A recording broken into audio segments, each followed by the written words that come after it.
सत्यनारायण भगवान की कथा। सत्यनारायण भगवान की कथा लोक में प्रचलित है। हिंदू धर्म अवलंबियों के बीच सबसे प्रतिष्ठित व्रत कथा के रूप में भगवान विष्णु के सत्य स्वरूप की सत्यनारायण व्रत कथा है। कुछ लोग मनौती पूरी होने पर, कुछ अन्य नियमित रूप से इस कथा का आयोजन करते हैं। सत्यनारायण व्रत कथा के दो भाग हैं, व्रत पूजा एवं कथा। सत्यनारायण व्रत कथा स्कंद पुराण के रेवा खंड से संकलित की गई है। सत्य को नारायण यानी कि विष्णु जी के रूप में पूजना ही सत्यनारायण भगवान की पूजा है। इसका दूसरा अर्थ ये है कि संसार में एकमात्र भगवान नारायण ही सत्य है, बाकी सब माया है। जो व्यक्ति सत्यनारायण की पूजा का संकल्प लेते हैं, उन्हें दिन भर व्रत रखना चाहिए। पूजन स्थल को गाय के गोबर से पवित्र करके वहां एक अल्पना बनाएं और उस पर पूजा की चौकी रखें। इस चौकी के चारों पाए के पास केले का वृक्ष लगाएं। इस चौकी पर शालिग्राम या ठाकुर जी या श्री सत्यनारायण की प्रतिमा स्थापित करें। पूजा करते समय सबसे पहले गणपति की पूजा करें, फिर इंद्रादि 10 दिक्पाल की और क्रमशः पंच लोकपाल सीता सहित राम, लक्ष्मण की, राधा कृष्ण की। इनकी पूजा के पश्चात ठाकुर जी व सत्यनारायण की पूजा करें। इसके बाद लक्ष्मी माता की और अंत में महादेव और ब्रह्मा जी की पूजा करें। पूजा के बाद सभी देवों की आरती करें और चरणामृत लेकर प्रसाद वितरण करें। कथा प्रथम अध्याय।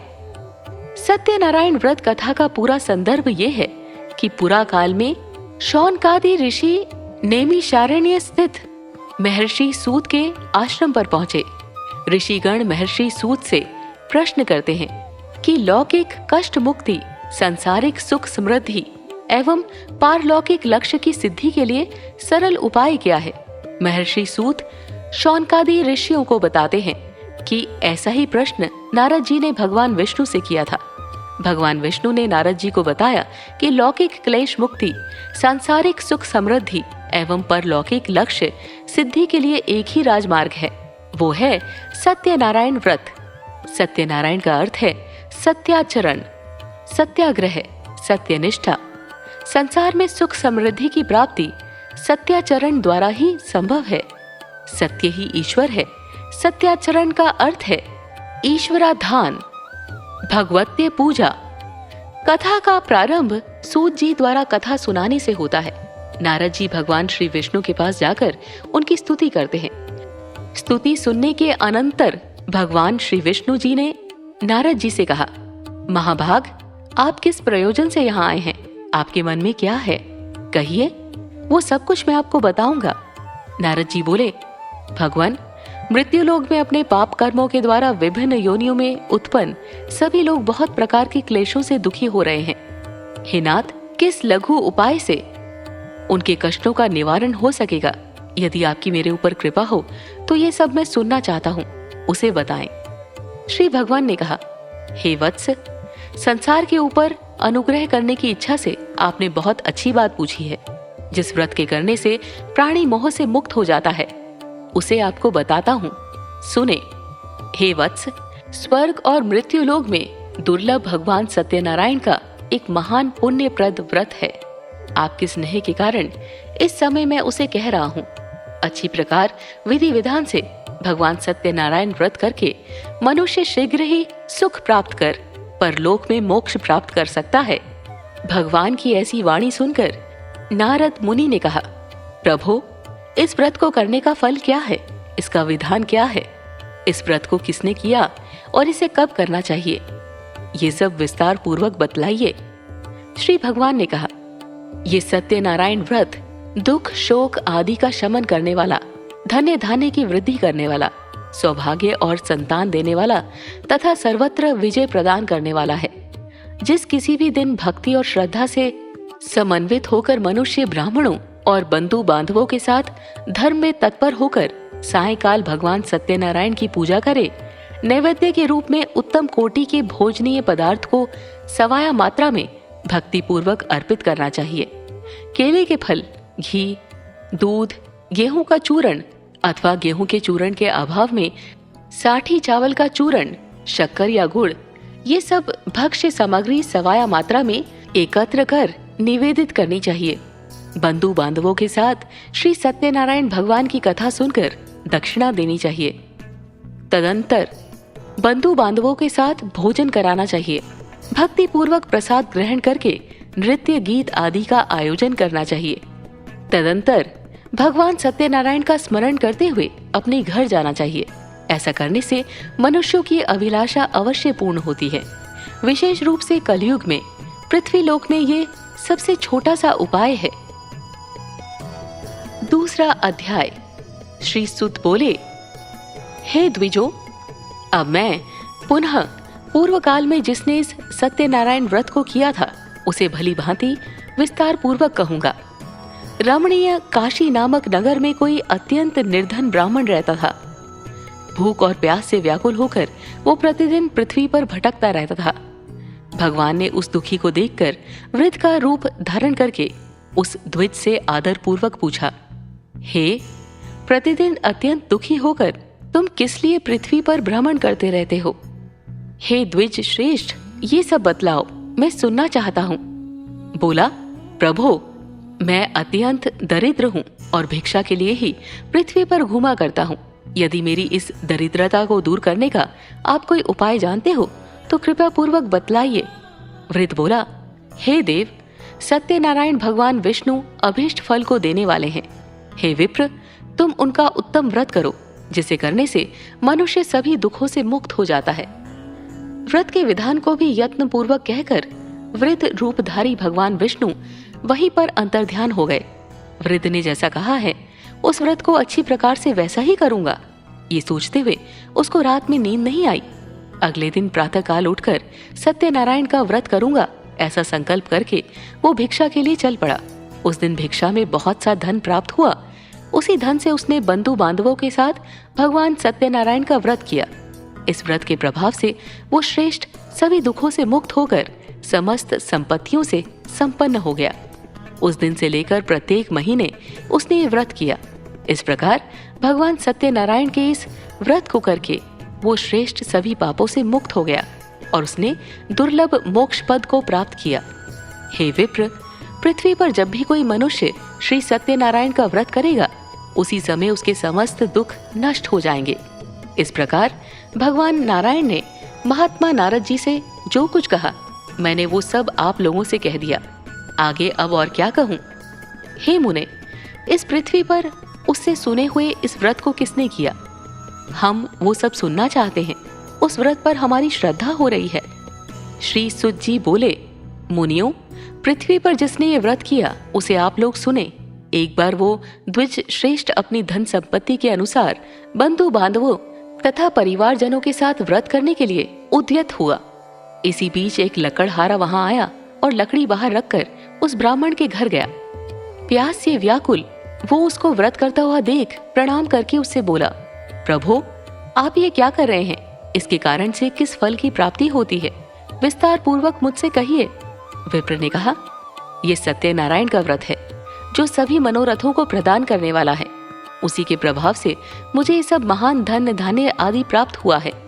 जल पीकर तथा प्रसाद ग्रहण करके वो नगर चला गया। सत्यनारायण देव के लिए मन से ऐसा सोचने लगा कि आज लकड़ी बेचने से जो धन प्राप्त होगा उसी धन से भगवान सत्यनारायण का श्रेष्ठ व्रत करूंगा। इस प्रकार मन से चिंतन करता हुआ लकड़ी को मस्तक पर रखकर उस सुंदर नगर में गया जहां धन संपन्न लोग रहते थे। उस दिन उसने लकड़ी का दुगना मूल्य प्राप्त किया। इसके बाद प्रसन्न हृदय होकर वो पके हुए केले का फल, शर्करा, घी, दूध और गेहूं का चूर्ण सवाया मात्रा में लेकर अपने घर आया। तत्पश्चात उसने अपने बांधवों को बुलाकर विधि विधान से भगवान श्री सत्यनारायण का व्रत किया। उस व्रत के प्रभाव से वो धन पुत्र से संपन्न हो गया और इस लोक में अनेक सुखों का उपभोग कर अंत में सत्यपुर अर्थात बैकुंठ लोक चला गया। तीसरा अध्याय। श्री सुत बोले, श्रेष्ठ मुनियों, अब मैं पुनः आगे की कथा कहूंगा, आप लोग सुने। प्राचीन काल में उल्कामुख नाम का एक राजा था। वो जितेंद्रिय, सत्यवादी तथा अत्यंत बुद्धिमान था। वो विद्वान राजा प्रतिदिन देवालय जाता और धन देकर संतुष्ट करता था। कमल के समान मुख वाली उसकी धर्मपत्नी शील, विनय एवं सौंदर्य आदि गुणों से संपन्न तथा पति परायणा थी। राजा एक दिन अपनी धर्मपत्नी के साथ भद्रशिला नदी के तट पर श्री सत्यनारायण का व्रत कर रहा था। उसी समय व्यापार के अनेक प्रकार की पुष्कल धनराशि से संपन्न एक साधु नाम का बनिया वहां आया। भद्रशिला नदी के तट पर नाव को स्थापित कर वो राजा के समीप गया और राजा को उस व्रत में दीक्षित देखकर विनय पूर्वक पूछने लगा। साधु ने कहा, राजन, आप भक्ति युक्त चित्त से ये क्या कर रहे हैं? कृपया ये सब बताइए, इस समय मैं सुनना चाहता हूँ। राजा बोले, हे साधु, पुत्र आदि की प्राप्ति की कामना से अपने बंधु बांधवों के साथ मैं अतुल तेज संपन्न भगवान विष्णु का व्रत एवं पूजन कर रहा हूँ। राजा की बात सुनकर साधु ने आदर पूर्वक कहा, राजन, इस विषय में आप मुझे सब कुछ विस्तार से बतलाइए। आपके कथन अनुसार मैं व्रत एवं पूजन करूंगा। मुझे भी संतति नहीं है, इससे अवश्य ही संतति प्राप्त होगी। ऐसा विचार कर वो व्यापार से निवृत्त हो आनंद पूर्वक अपने घर आया। उसने अपनी भार्या से संतति प्रदान करने वाले इस सत्य व्रत को विस्तार पूर्वक बताया तथा जब मुझे संतति प्राप्त होगी तब मैं इस व्रत को करूंगा। इस प्रकार उस साधु ने अपनी भार्या लीलावती से कहा।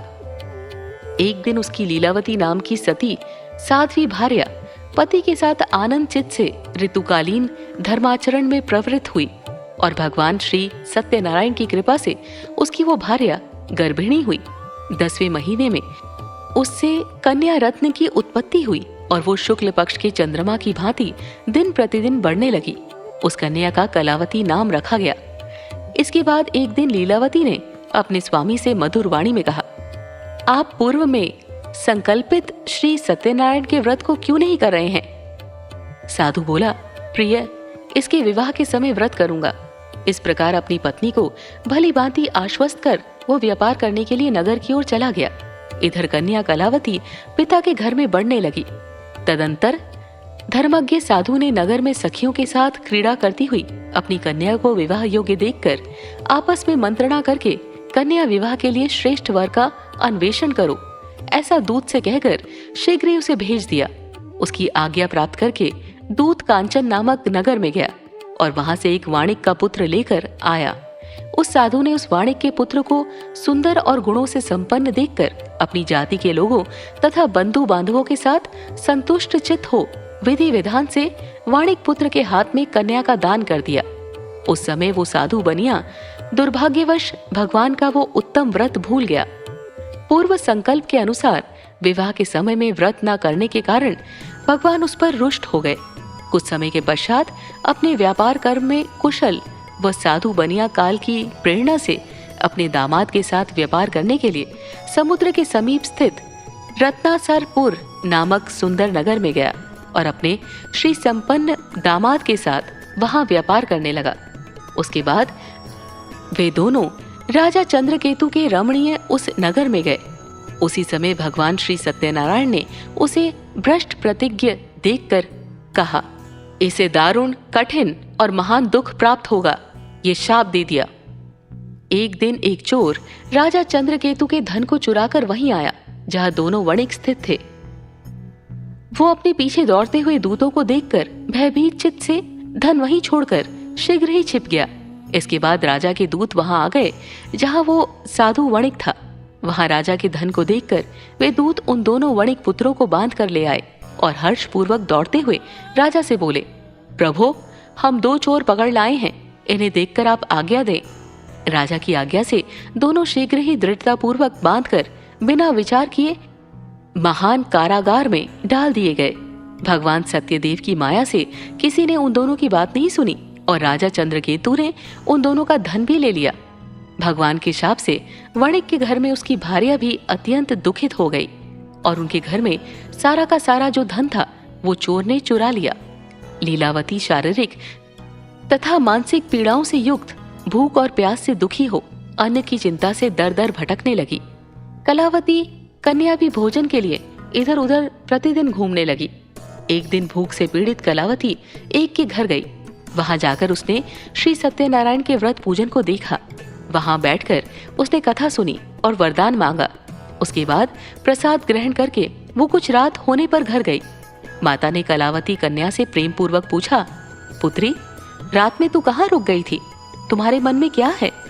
कलावती कन्या ने तुरंत माता से कहा, माँ, मैंने एक घर में मनोरथ प्रदान करने वाला व्रत देखा है।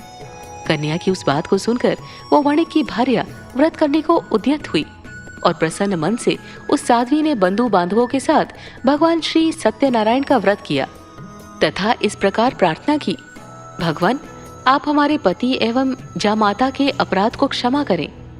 वे दोनों अपने घर शीघ्र आ जाएं। इस व्रत से भगवान सत्यनारायण पुनः संतुष्ट हो गए तथा उन्होंने नृपश्रेष्ठ चंद्रकेतु को स्वप्न दिखाया और स्वप्न में कहा, नृपश्रेष्ठ, प्रातःकाल दोनों वणिकों को छोड़ दो और वो सारा धन भी दे दो जो तुमने उनसे इस समय ले लिया है, अन्यथा राज्य, धन एवं पुत्र सहित तुम्हारा सर्वनाश कर दूंगा। राजा से स्वप्न में ऐसा कहकर भगवान सत्यनारायण अंतर्ध्यान हो गए।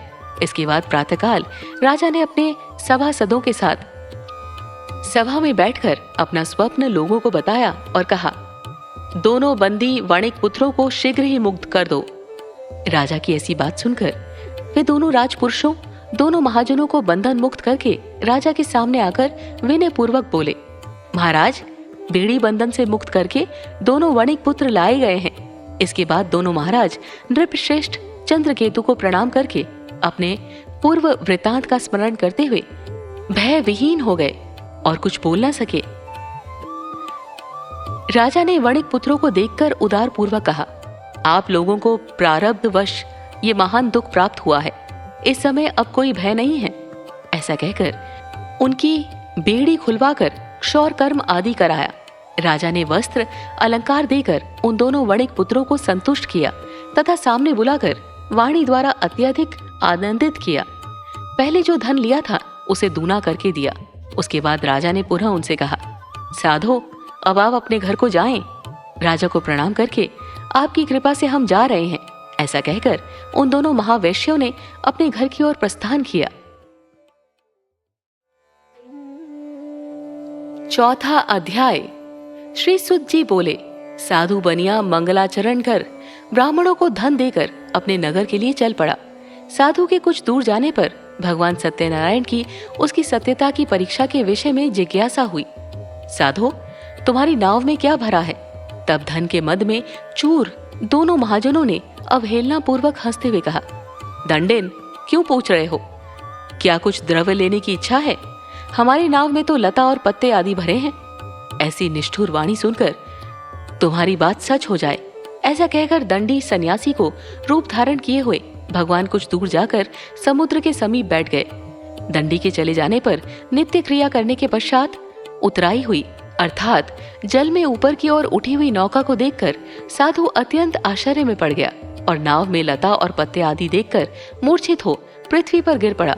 सचेत होने पर वाणिक पुत्र चिंतित हो गया। तब उसके दामाद ने इस प्रकार कहा, आप शोक क्यों करते हैं? दंडी ने शाप दे दिया है। इस स्थिति में वे ही चाहे तो सब कुछ कर सकते हैं, इसमें संशय नहीं। अतः उन्हीं की शरण में हम चलें, वहीं मन की इच्छा पूर्ण होगी। दामाद की बात सुनकर वो साधु बनिया उनके पास गया और वहां दंडी को देखकर उसने भक्ति पूर्वक उन्हें प्रणाम किया तथा आदर पूर्वक कहने लगा, आपके सम्मुख मैंने जो कुछ कहा है, असत्य भाषण रूप अपराध किया है।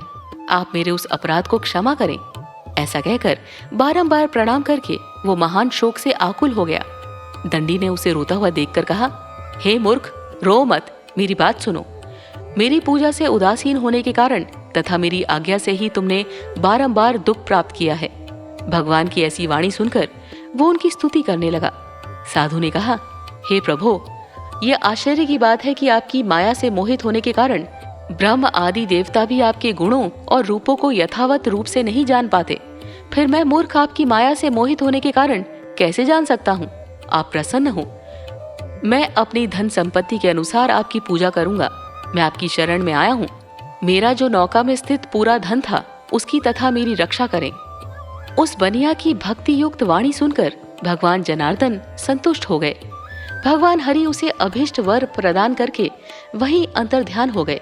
उसके बाद वो साधु अपनी नौका में चढ़ा और उसे धन धान्य से परिपूर्ण देखकर भगवान सत्यदेव की कृपा से हमारा मनोरथ सफल हो गया। ऐसा कहकर स्वजनों के साथ उसने भगवान की विधिवत पूजा की। भगवान श्री सत्यनारायण की कृपा से वो आनंद से परिपूर्ण हो गया और नाव को प्रयत्न पूर्वक संभाल कर उसने अपने देश के लिए प्रस्थान किया। साधु बनिया ने अपने दामाद से कहा, वो देखो, मेरी रत्नपुरी नगरी दिखाई दे रही है। इसके बाद उसने अपने धन के रक्षक दूत को अपने आगमन का समाचार देने के लिए अपनी नगरी में भेजा। उसके बाद उस दूत ने नगर में जाकर साधु की भार्या को देख हाथ जोड़कर प्रणाम किया तथा उसके लिए अभीष्ट बात कही। सेठ जी अपने दामाद तथा बंधु वर्गों के साथ बहुत सारे धन धान्य से संपन्न होकर नगर के निकट पधार गए हैं। दूत के मुख से बात सुनकर वो महान आनंद से विहिल हो उठी और उस साध्वी ने श्री सत्यनारायण की पूजा करके अपनी पुत्री से कहा, मैं साधु के दर्शन के लिए जा रही हूँ, तुम शीघ्र करो। माता का ऐसा वचन सुनकर व्रत को समाप्त करके प्रसाद का परित्याग कर वो कलावती भी अपने पति का दर्शन करने के लिए चल पड़ी। इससे भगवान सत्यनारायण रुष्ट हो गए और उन्होंने उसके पति को तथा नौका को धन के साथ हरण करके जल में डुबो दिया। इसके बाद कलावती कन्या अपने पति को न देख महान शोक से रुदन करती हुई पृथ्वी पर गिर पड़ी। नाव का अदर्शन तथा कन्या को अत्यंत दुखी देख भयभीत मन से साधु बनिया ने सोचा, ये क्या आश्चर्य हो गया। नाव का संचालन करने वाले भी सभी चिंतित हो गए। तदंतर वो लीलावती भी कन्या को देखकर वेल हो गई और अत्यंत दुख से विलाप करती हुई अपने पति से इस प्रकार बोली, अभी अभी वो नौका के साथ कैसे अलक्षित हो गए। न जाने किस देवता की उपेक्षा से ये नौका हरण कर ली गई, अथवा श्री सत्यनारायण का महात्म्य कौन जान सकता है। ऐसा कहकर वो स्वजनों के साथ विलाप करने लगी और कलावती कन्या को गोद में लेकर रोने लगी। कलावती कन्या भी अपने पति के नष्ट हो जाने पर दुखी हो गई और पति की पादुका लेकर उनका अनुगमन करने के लिए उसके मन में निश्चय किया। कन्या के इस प्रकार के आचरण को देख भार्या सहित वो धर्मज्ञ साधु बनिया अत्यंत शोक संतप्त हो गया और सोचने लगा, या तो भगवान सत्यनारायण ने ये अपहरण किया है अथवा हम सभी भगवान सत्यदेव की माया से मोहित हो गए हैं। अपनी धन शक्ति के अनुसार मैं भगवान श्री सत्यनारायण की पूजा करूंगा। सभी को बुलाकर इस प्रकार कहकर उसने अपने मन की इच्छा प्रकट की और बारंबार भगवान सत्यदेव को दंडवत प्रणाम किया। इससे दीनों के परिपालक भगवान सत्यदेव प्रसन्न हो गए। भक्त वत्सल भगवान ने कृपा पूर्वक कहा, तुम्हारी कन्या प्रसाद छोड़कर अपने पति को देखने चली आई है। निश्चय ही इसी कारण उसका पति अदृश्य हो गया है। यदि घर जाकर प्रसाद ग्रहण करके वो पुनः आए तो हे साधु बनिया, तुम्हारी पुत्री पति को प्राप्त करेगी, इसमें संशय नहीं। कन्या कलावती भी आकाश मंडल से ऐसी वाणी सुनकर शीघ्र ही घर गई और उसने प्रसाद ग्रहण किया। पुनः आकर स्वजनों तथा अपने पति को देखा। तब कलावती कन्या ने अपने पिता से कहा, अब तो घर चले, विलंब क्यों कर रहे हैं। कन्या की ये बात सुनकर वणिक पुत्र संतुष्ट हो गया और विधि विधान से भगवान सत्यनारायण का पूजन करके धन तथा बंधु बांधवों के साथ अपने घर गया। तदंतर पूर्णिमा तथा संक्रांति पर्वों पर भगवान सत्यनारायण का पूजा करते हुए इस लोक में सुख भोग कर अंत में वो सत्यपुर बैकुंठ लोक में चला गया। 5वां अध्याय। श्री सुत जी बोले, श्रेष्ठ मुनियों, अब इसके बाद मैं दूसरी कथा कहूंगा, आप लोग सुने। अपनी प्रजा का पालन करने में तत्पर तुंगध्वज नामक एक राजा था। उसने सत्यदेव के प्रसाद का परित्याग करके दुख प्राप्त किया। एक बार वो वन में जाकर और वहां बहुत से पशुओं को मारकर वट वृक्ष के नीचे आया। वहां उसने देखा कि गोपगण बंधु बांधवों के साथ संतुष्ट होकर भक्ति पूर्वक भगवान सत्यदेव की पूजा कर रहे हैं। राजा ये देखकर भी अहंकारवश न तो वहां गया और न ही उसने भगवान सत्यनारायण को प्रणाम ही किया। पूजन के बाद सभी गोपगण भगवान का प्रसाद राजा के समीप रखकर वहां से लौट आए और इच्छानुसार उन सभी ने भगवान का प्रसाद ग्रहण किया। इधर राजा को प्रसाद का परित्याग करने से बहुत दुख हुआ। उसका संपूर्ण धन धान्य एवं सभी को 100 पुत्र नष्ट हो गए। राजा ने मन में यह निश्चय किया कि अवश्य ही भगवान सत्यनारायण ने हमारा नाश कर दिया है, इसीलिए मुझे वहां जाना चाहिए जहां श्री सत्यनारायण का पूजन हो रहा था। ऐसा मन में निश्चय करके वो राजा गोपगणों के समीप गया और उसने गोपगणों के साथ भक्ति श्रद्धा से युक्त होकर विधि पूर्वक भगवान सत्यदेव की पूजा की। भगवान सत्यदेव की कृपा से वो पुनः धन और पुत्रों से संपन्न हो गया तथा इस लोक में सभी सुखों का उपभोग कर अंत में सत्यपुर वैकुंठ लोक को प्राप्त हुआ। श्री सुत जी कहते हैं, जो व्यक्ति इस परम दुर्लभ श्री सत्यनारायण के व्रत को करता है और पुण्यमयी तथा फल प्रदायिनी भगवान की कथा को भक्ति युक्त होकर सुनता है, उसे भगवान सत्यनारायण की कृपा से धन धान्य आदि की प्राप्ति होती है। दरिद्र धनवान हो जाता है, बंधन में पड़ा हुआ बंधन से मुक्त हो जाता है, डरा हुआ व्यक्ति भय मुक्त हो जाता है। ये सत्य बात है, इसमें संशय नहीं।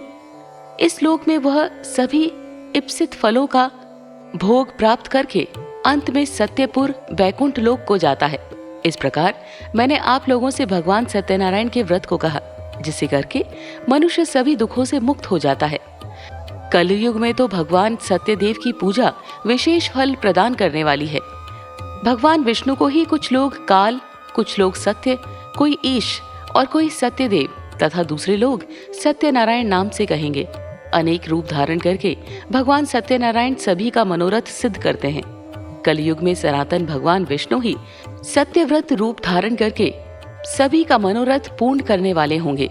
हे श्रेष्ठ मुनियों, जो व्यक्ति नित्य भगवान सत्यनारायण की इस व्रत कथा को पढ़ता है, सुनता है, भगवान सत्यनारायण की कृपा से उसके सभी पाप नष्ट हो जाते हैं। हे मुनीश्वरों, पूर्व काल में जिन लोगों ने भगवान सत्यनारायण का व्रत किया था, उसके अगले जन्म का वृतांत कहता हूँ, आप लोग सुने। महान प्रजा संपन्न सत्यनारायण व्रत करने के प्रभाव से दूसरे जन्म में सुदामा हुए और उस जन्म में भगवान श्री कृष्ण का ध्यान करके उन्होंने मोक्ष प्राप्त किया। लकड़हारा भील गोहों का राजा हुआ और अगले जन्म में उसने भगवान श्री राम की सेवा करके मोक्ष प्राप्त किया। महाराज उल्का मुख दूसरे जन्म में राजा दशरथ हुए, जिन्होंने श्री रंगनाथ जी की पूजा करके अंत में वैकुंठ प्राप्त किया। इसी प्रकार धार्मिक और सत्यव्रती साधु पिछले जन्म के सत्यव्रत के प्रभाव से दूसरे जन्म में मोरध्वज नामक राजा हुआ। उसने आरे से चीरकर अपने पुत्र की आधी देह भगवान विष्णु को अर्पित करके मोक्ष प्राप्त किया।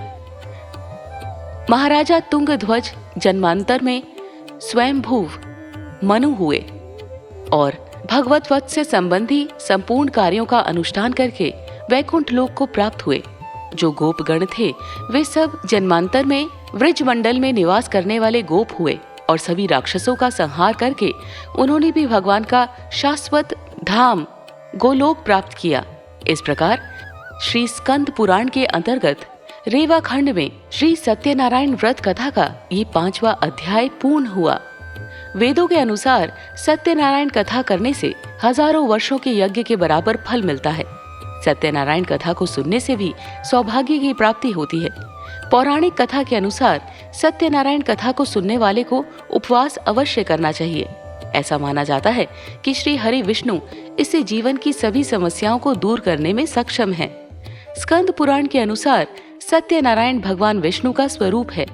कहा जाता है कि ऐसी स्थिति में सत्यनारायण कथा सुनने और करने से भगवान विष्णु भक्त पर कृपा करते हैं।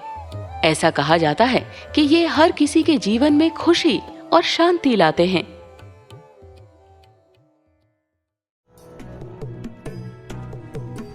प्रिय भक्तजनों, उम्मीद करते हैं कि आपको ये कथा अत्यंत पसंद आई होगी। अगर आपको हमारी कथा पसंद है तो सब्सक्राइब करना ना भूलें, लाइक, कमेंट और शेयर अवश्य करें। अगर कोई त्रुटि हो उसे क्षमा कीजिएगा और हमें कमेंट में जरूर बताइए। आप पर और पूरे परिवार पर भगवान की कृपा सदैव बनी रहे। धन्यवाद। जय श्री कृष्णा।